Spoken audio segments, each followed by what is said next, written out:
दुनिया की सबसे डरावनी सच्ची कहानी। आज की सच्ची कहानी काफी डरावनी है। हेलो मेरे प्यारे दोस्तों, मैं हूं आपकी अपनी आरबी जादू की झप्पी।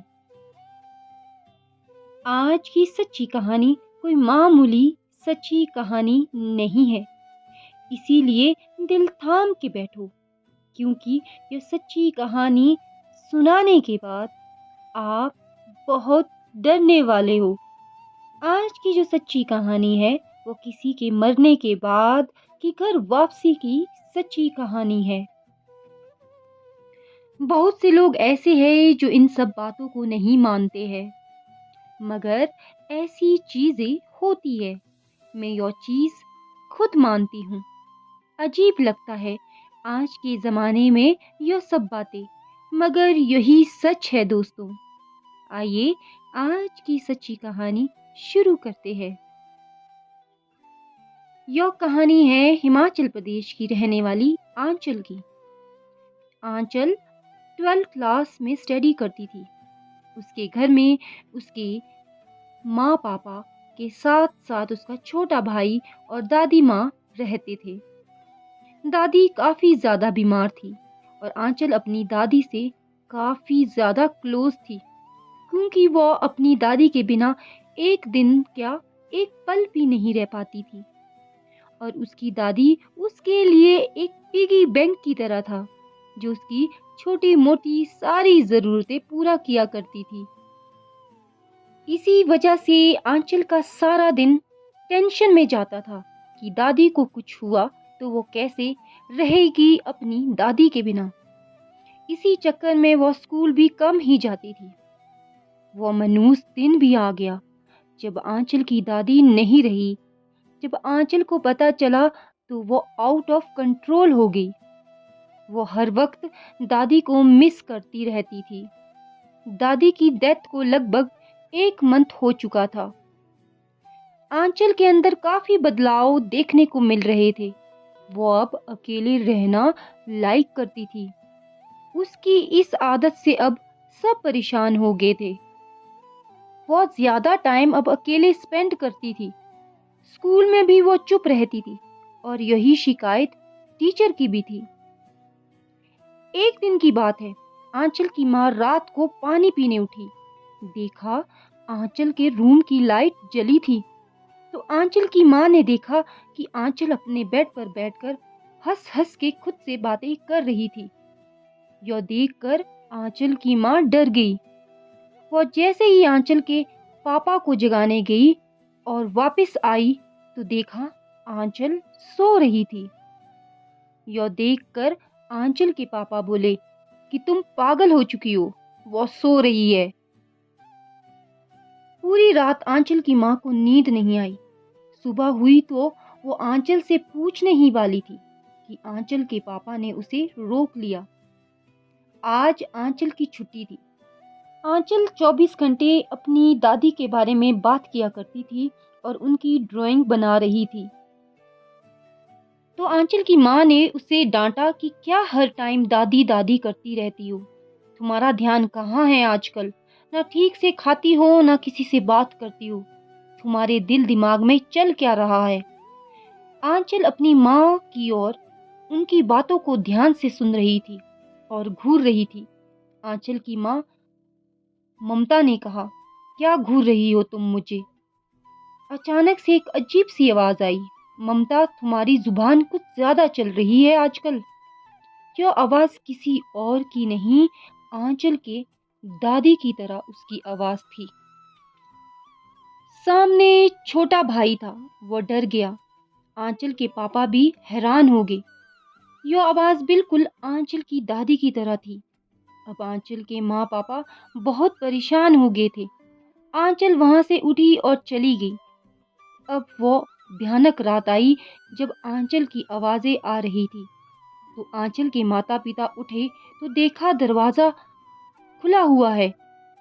आंचल बिल्कुल वैसे रिएक्ट कर रही थी जैसे वो अपनी दादी के साथ टाइम स्पेंड किया करती थी। अचानक आंचल ने एक अजीब सी नजर से दरवाजे की ओर देखा और दरवाजा फट से बंद हो गया। और एक भयानक रात और आई। जब आंचल को देखने रात को उसकी माँ गई तो वो गायब थी। 3 दिन तक आंचल को पड़ोसी रिश्तेदार सब ढूंढते रहे, मगर वो कहीं नहीं मिली। 3 दिन के बाद, थक हारने के बाद, जब सब लोग वापस आए तो आंचल कहीं और नहीं, शमशान घाट में मिली। 3 दिन उस लड़की ने अकेले शमशान घाट में गुजारे।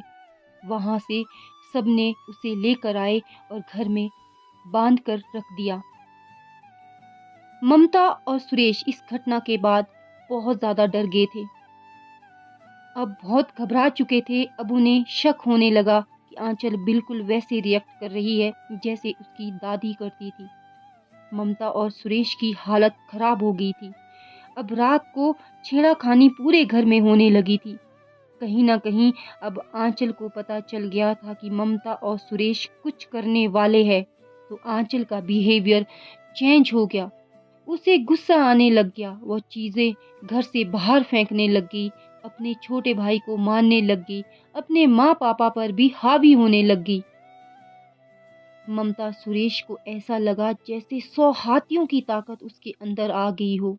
बड़ी ही मुश्किल से आंचल को कंट्रोल किया गया।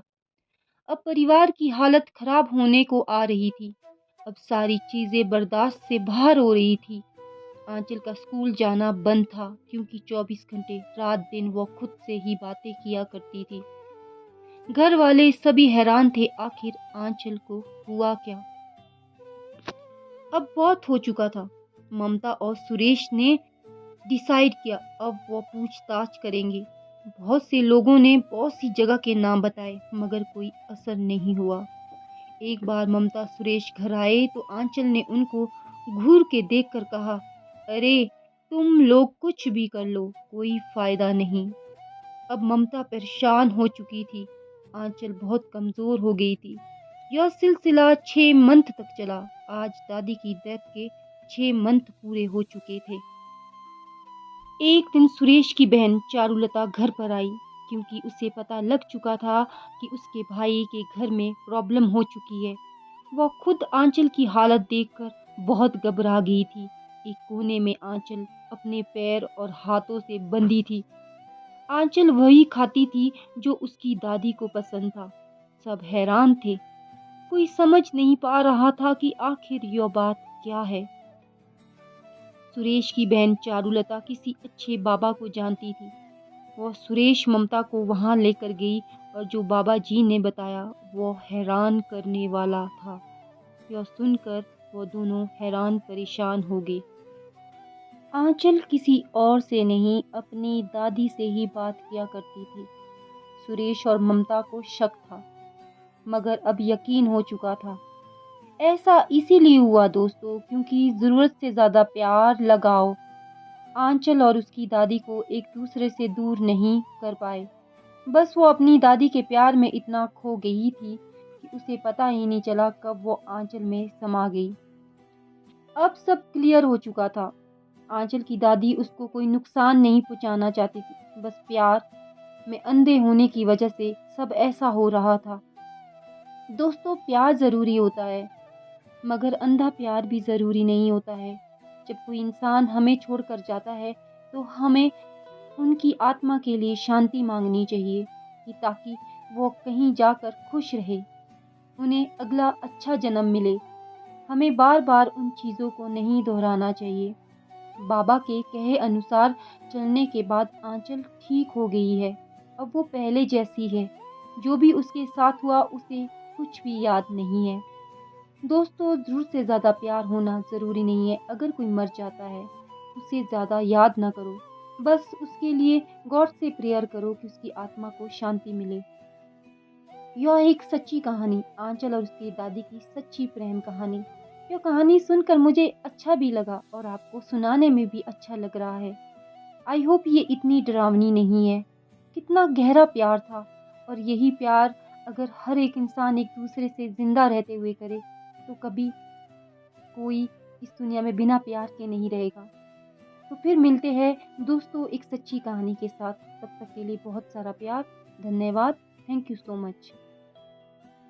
और दोस्तों, मैं एक बात कहना चाहती हूँ, मेरी कहानियाँ अगर आपको पसंद आती है या कोई भी मेरी कहानियाँ सुनता है, तो प्लीज़ मेरी इस चैनल को सब्सक्राइब ज़रूर करें। मैं ऐसे ही सच्ची कहानियाँ लेकर आपके पास आती रहूँगी। मेरी कहानी में कुछ भी झूठ नहीं होता है, हमेशा सच्चाई ही होती है। तो आई होप दोस्तों कि आप मेरी इस बात पर ज़रूर ध्यान देंगे।